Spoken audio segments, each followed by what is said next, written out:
All right, so today what I'm going to be doing is I'm going to be giving you instructions on how to conduct a yeast population study.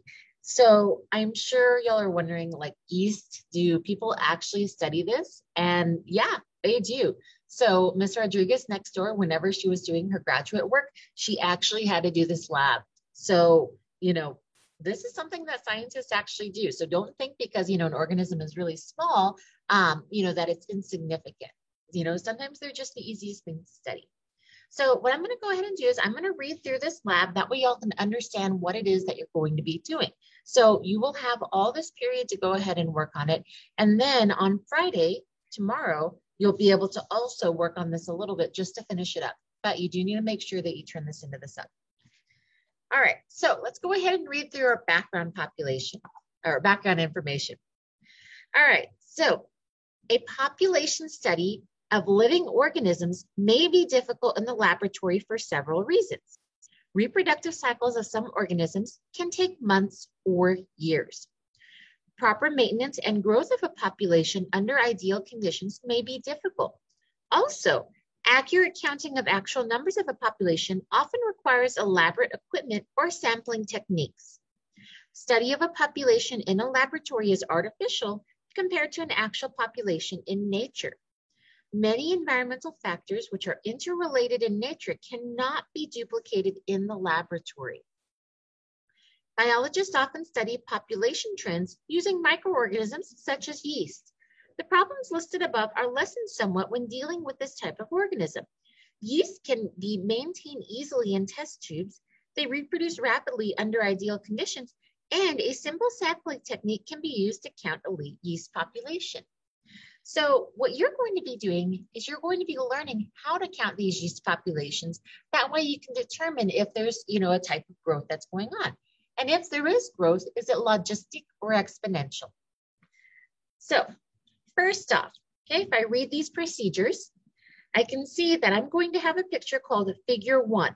Those are my population samples that are taken from a yeast tube test, or a test tube yeast population. The samples are on a special glass slide with lines etched on them. Each figure represents the view as seen through a microscope.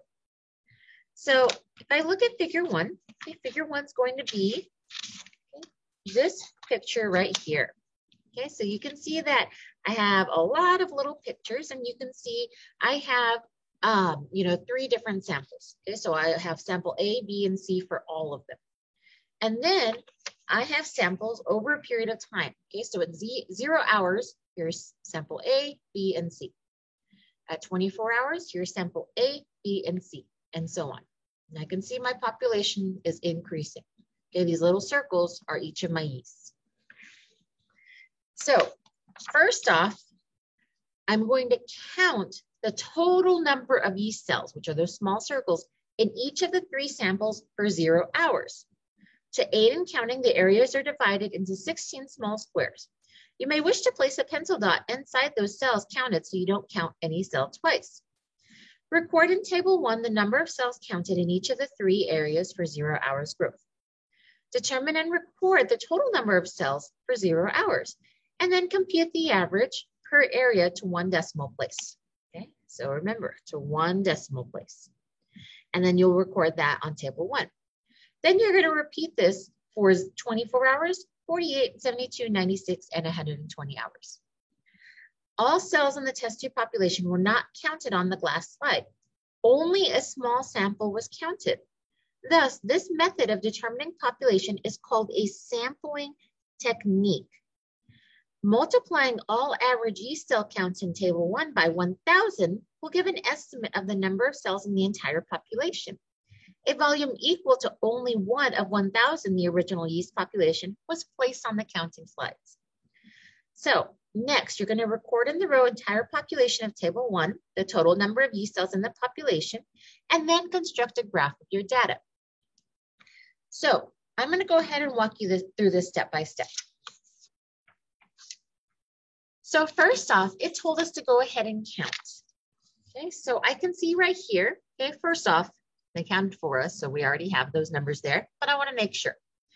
So I'm going to use a marker, a highlighter, something that I can see when I'm counting. It just makes it a lot easier. So for this one, okay, I'm just going to put a little dot, okay, for every one I count. 6, 7, 8, 9. Okay, there's 9 there, and that's the number it told me. Right here, 10. 1, 2, 3, 4, 5, 6, 7, 8, 9, 10. Okay, so it seems to be accurate. So what I'm going to do with these numbers, okay, so I'm going to assume there's 11 here in slide 3. I'm going to go to my next page. And I can see right here for 0 hours, they went ahead and put those 3 numbers. Okay, here's 9, 10, and 11. Okay, which is what was on this paper right here. So next, I'm going to add these 3 together. Okay, A plus B plus C. 9 plus 10 plus 11 equals 30. Next, I'm going to take my average. I'm going to take this number right here and divide by 3 because I had 3 samples. Okay, so 30 divided by 3 equals 10. Okay, so that's what this is right here. Okay, so for this one, it was 30 divided by 3, and it equals 10. After that, I'm going to take this number and multiply it by 1,000. Okay, so essentially I'm just adding 3 zeros after that. So now, we need to do this for the rest of these yeast. Okay, so I know some of these are really hard. Okay, that's why I said use the highlighter. It really helps. Okay, or use a marker. So I'm sure some of y'all are going to ask if you have one, like let's say, okay, so I don't even actually see one. So like this one right here. Okay, so I'm sure you're going to ask if you count that. Okay, because it looks like there's 2 there and then there's maybe 1 on top. Go ahead and count it. That's fine. If you're off by just, a few, you'll be okay. All right. So once you've done that, you have a graph right here. Okay, and you can see they already labeled the graph for you. So time in hours, and then the number of cells in the population. Okay, so not total number, okay, number in the population. So this is what you're graphing. Okay, you're going to be graphing all of this that's in this gray box. Okay, that's what you're going to graph. Right? So they already gave you the first dot. Okay, and you can see it's a dot, so it's not a bar graph. Okay, so I'm not going to tell you what kind of graph that is, but you should be able to figure that out because there's a dot right there. After that, you have some questions that you need to answer. Okay, students always lose points on these questions because for this one, after you've done your graph, you need to tell me your number, okay, for your change in population size and if it increased or decreased. Okay, so you need to tell me both of those things.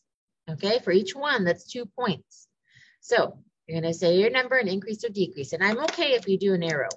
Okay, so like if you do, an up arrow or down arrow. Okay, but it needs to be there. Okay. After that, you're going to answer some questions. And so some of these may seem familiar to you because some of these questions were very similar on the assignment that we did a couple of days ago. Next, you have one with the human population. Same thing, okay, number, and then increase or decrease.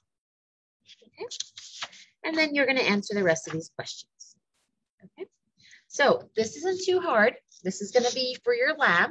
Okay, so make sure you go ahead and get this done. You can work together. I'm okay with that. And this will for sure, absolutely last day that I'm going to take this is going to be on Tuesday.